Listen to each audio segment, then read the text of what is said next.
This is for Lady Breon, the Maryland Black Arts District, our black leadership.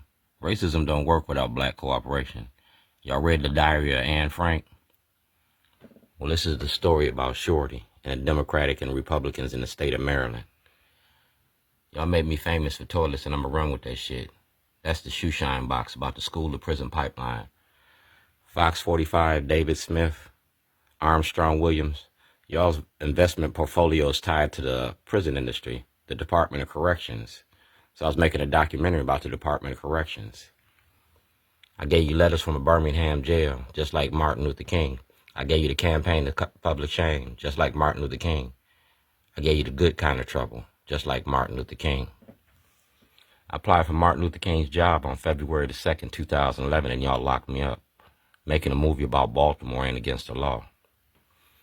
I use the toilet because it's called Public Accommodations Act, 1964, the right to access the courts, the bathrooms, public facilities, public places.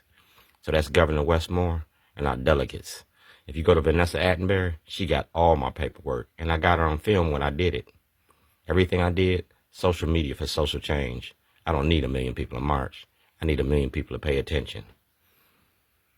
See the big picture here? We went from enslavement to mass incarceration, and we did it with black leadership. Our black leadership is the ones that have been putting us in jail since Bill Clinton signed that crime bill.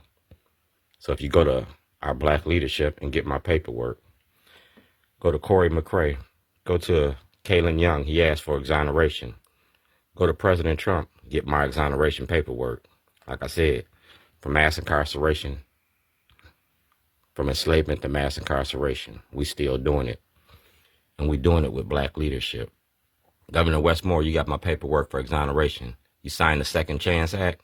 Well, sign my papers for exoneration. Sign my papers for exoneration. My mother died from cancer, and Scott Shellenberger had me locked up, and I couldn't attend her funeral. Think about that. Keeping the dream alive. Destroying black families.